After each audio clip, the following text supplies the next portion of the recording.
नमस्कार सभी को। आज हम बात करने वाले हैं भगवान शिव के हाथ में मौजूद त्रिशूल की और डमरू की। उसके बाद जो त्रिशूल का एक हिस्सा है जिस पर त्रिशूल का हिस्सा है और डमरू है, उसकी भी हम बात करेंगे। तो सर्वप्रथम करते हैं त्रिशूल की बात।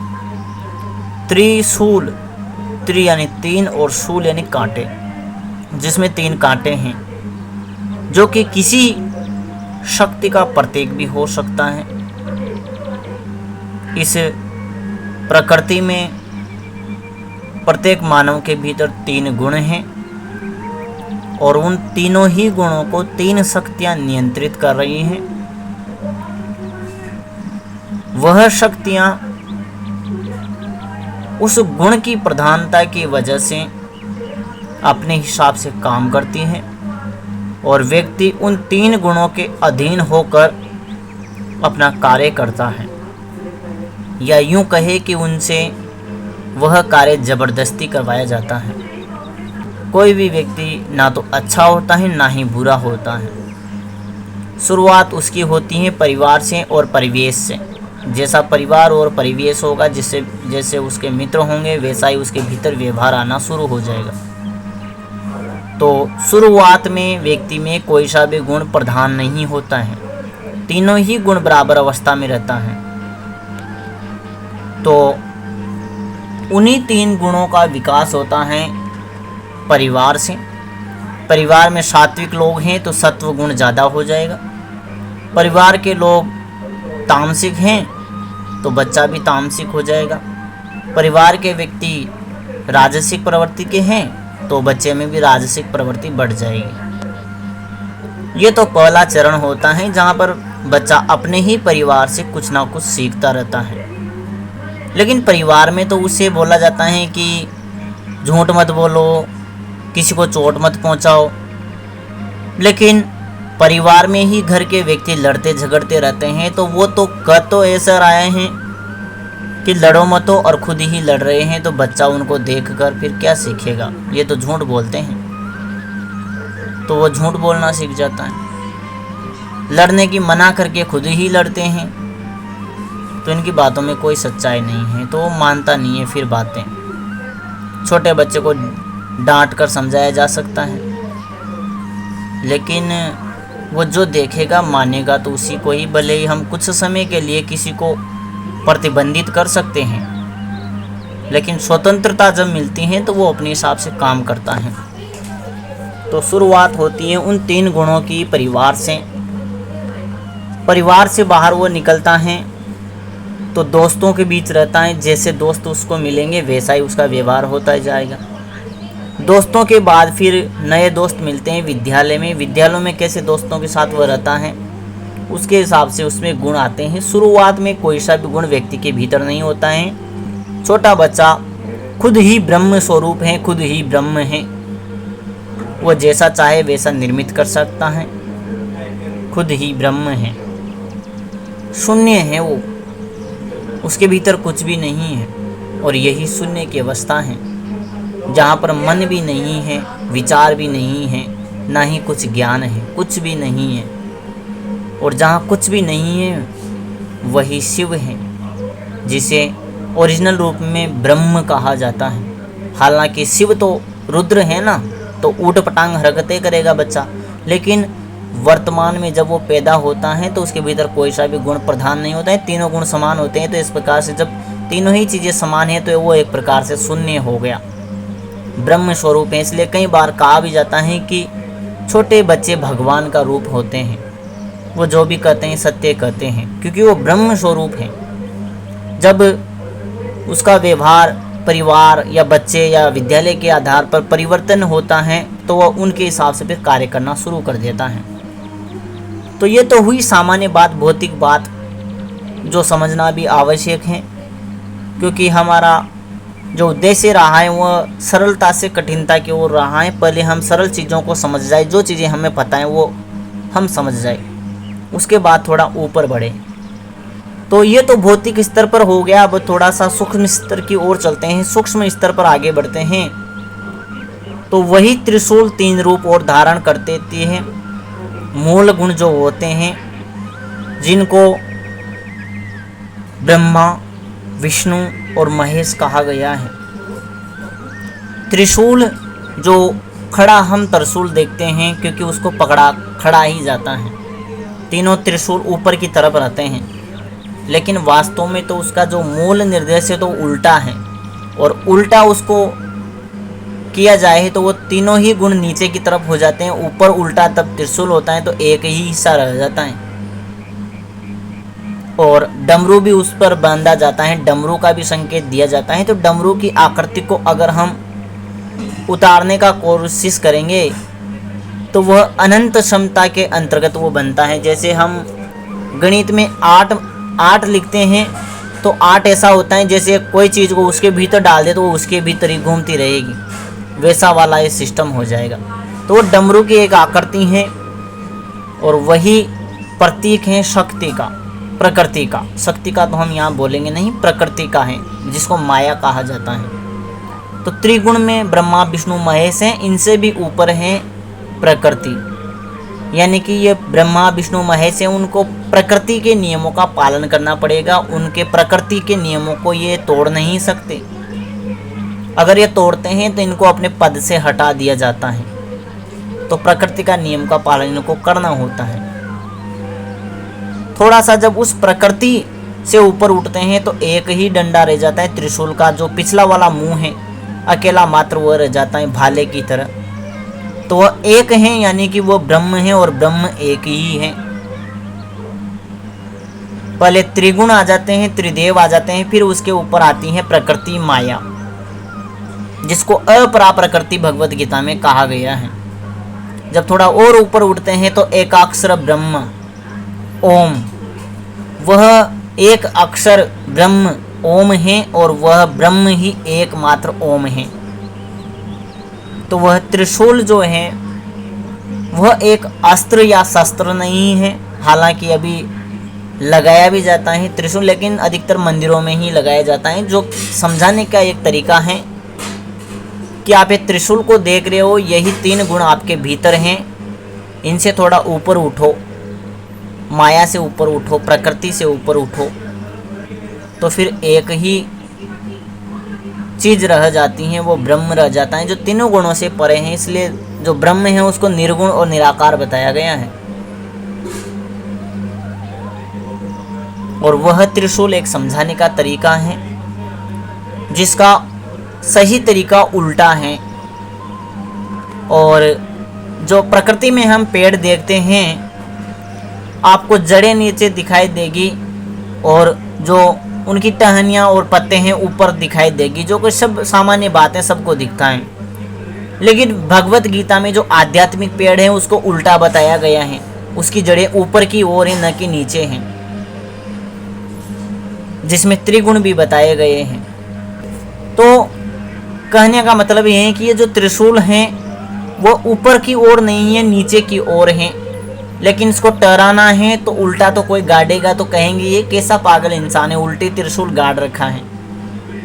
इसलिए उसको सुल्टा गाड़ दिया जाता है कि ये ऐसा है सही तरीका। लेकिन भगवत गीता में उसी पेड़ को उल्टा बताया गया है।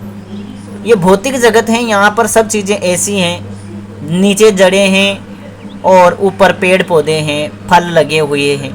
लेकिन जो आध्यात्मिक पेड़ हैं, आत्मा का जो पेड़ है वो उल्टा है, यानी कि उसकी जड़ें जमीन में नहीं है, जड़ें ऊपर आसमान की तरफ हैं, ऐसा भगवत गीता में कहा गया है।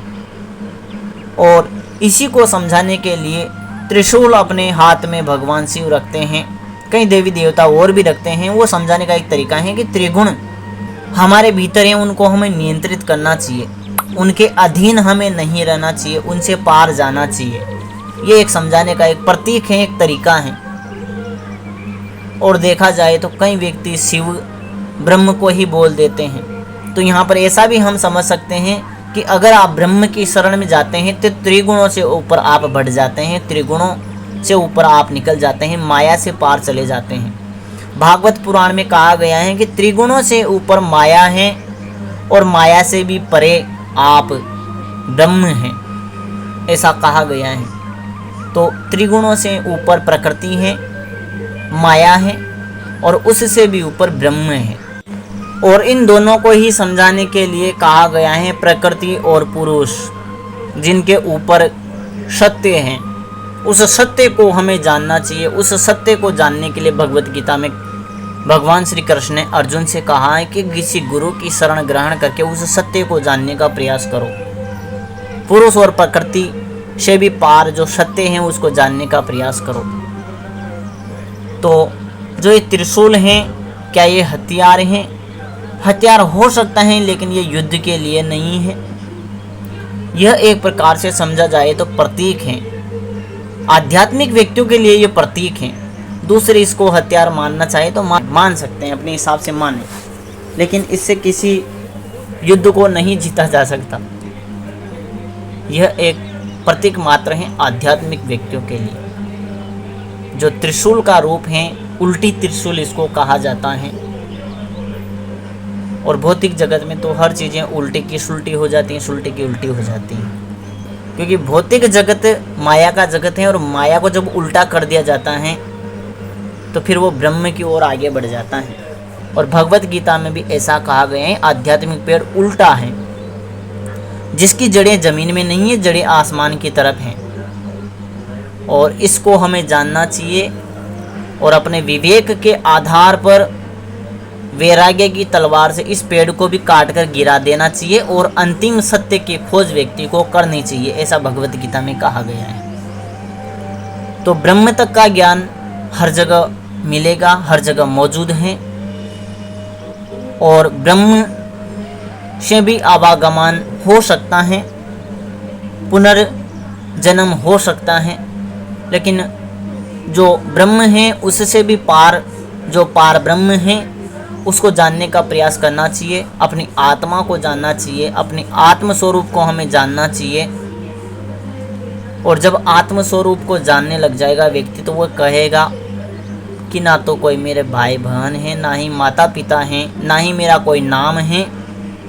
यह उस अवस्था की हम बात कर रहे हैं। जो कोई पहुंच जाता है तो वो समझ जाता है कि किस आधार पर किस बात को कह रहे हैं। अभी तो इतना समझ में नहीं आएगा, खैर इस बात को हम छोड़ते हैं।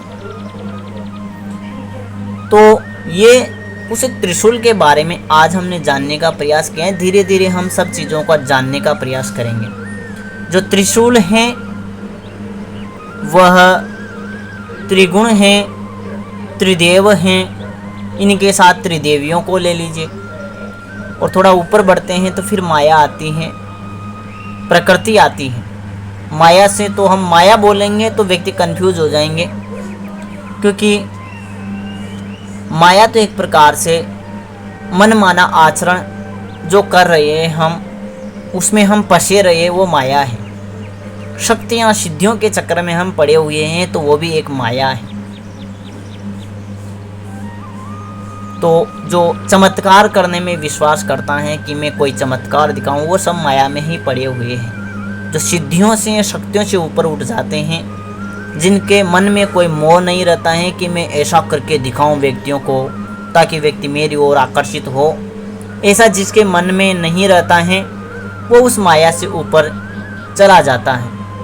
और जो सिद्धियां, शक्तियां, चमत्कार दिखाने में लगा हुआ है, वो उस माया में ही फंसे रहते हैं। तो माया त्रिदेवों की श्रेणी में हम मान सकते हैं। त्रिदेवों को देवता स्वरूप माने तो इस प्रकृति में जो कुछ दिख रहा है वो माया ही है। एक प्रकार से साधारण भाषा में कहा जाए तो भगवान श्री कृष्ण का एक माया है। और उस त्रिदेवों से ऊपर जब हम निकलने का प्रयास करते हैं तो आती है प्रकृति। प्रकृति जो अनंत है, प्रकृति का कभी अंत होता नहीं है। कई चीज़ें हैं जिनको कहा गया है कि एक तो है जीव, एक है प्रकृति और एक है पारब्रह्म। इनका अंत नहीं होता है, प्रकृति का भी अंत नहीं बताया गया है। तो ये वो प्रकृति है, इससे भी हम ऊपर उठते हैं तो फिर ब्रह्म आते हैं। और ब्रह्म को हमें शुरुआत में जानना चाहिए, जानने का प्रयास करना चाहिए। सब कुछ किताबी ज्ञान समाप्त हो जाता है, तब जाके ब्रह्म को हम जान पाते हैं। और ब्रह्म को जो जानने का प्रयास करते हैं उनको संसार में उस चर्चा को तो करना तो नहीं चाहिए, क्योंकि करेंगे तो फिर फंसेंगे। क्योंकि ब्रह्म को कोई जानना चाहता नहीं है, कोई विरला होता है जो जानने का प्रयास करता है। इसलिए इस मार्ग पर अकेले ही चलना पड़ता है। दूसरों को साथ में लेंगे तो आपकी ही पिटाई कर देंगे, क्योंकि उनको वो ज्ञान, ब्रह्म का ज्ञान हजम नहीं होगा। उनको त्रिदेवों के बारे में ही जानना है, तो ऐसे व्यक्तियों के सामने सिर्फ त्रिदेवों की ही बात करें। त्रिदेवों से ऊपर की बात तो बिल्कुल ही ना करें। जिसको भगवत गीता में कहा गया है कि अभक्त को ऐसा ज्ञान नहीं देना चाहिए। अभक्त जो योग्य नहीं है उसको ये बातें बतानी नहीं चाहिए, वरना तुमसे वो लड़ जाएगा, भिड़ जाएगा। इसलिए जो ब्रह्म ज्ञान है उसको किसी के साथ चर्चा नहीं करना चाहिए। और कोई ऐसा व्यक्ति मिल जाता है जो जानने का प्रयास कर रहा है तो उसके सामने वैसी चर्चा कर देनी भी चाहिए, ताकि उसे भी मार्गदर्शन मिले। लेकिन जो त्रिदेवों पर ही बात करता है, त्रिदेवों को ही सर्वोपरि मानता है, तो उस व्यक्ति के सामने अपनी चर्चा ना ही करे तो बेहतर है। क्योंकि करेंगे तो मानेगा नहीं, और मानेगा नहीं तो द्वंद्व दोनों में होगा। वाचिक द्वंद्व भी हो सकता है, शारीरिक द्वंद्व भी हो सकता है, और नुकसान तो किसी का फिर होता ही है। और ऐसे में फिर एक ही रास्ता बचता है जो साधक हैं उसके पास, कि ऐसे व्यक्तियों से दूर हो जाए, क्योंकि वो मानेंगे तो है नहीं, तो दूर होना ही बेहतर है। और इस रास्ते में वैसे भी कोई साथ देता नहीं है, अकेले ही चलना पड़ता है। लेकिन कई बार आप उस मार्ग पर चलते हैं तो कई चीज़ें आपसे ऐसी कनेक्ट होती हैं जो बताती हैं कि ये ज्ञान दूसरों को भी बताओ, तो फिर उनकी भी सलाह आपको माननी पड़ती है। तो जो इन चीज़ों को नहीं मानते हैं, वो जो चर्चा कर रहे हैं उसी को सत्य मानते हुए उनके हिसाब से वो सत्य हैं, तो उनके आधार पर उनको जवाब दे दो, आगे बढ़ो। और कोई उससे भी ऊपर जानना चाहता है तो फिर उसको बताना भी आवश्यक है, क्योंकि वो जानना चाहता है, जिज्ञासु हैं। और जिज्ञासु की जिज्ञासा को शांत करना ऐसे व्यक्ति को करना भी चाहिए, उनकी जिज्ञासा को शांत। तो ये था त्रिशूल का एक छोटा सा ज्ञान, त्रिदेवों के आधार पर त्रिगुणों का एक ज्ञान। आशा करता हूँ आपके समझ में आया होगा। फिर भी कुछ रह जाता है तो आप हमें ज़रूर बताएं। नमः शिवाय, नमः श्री कालिके।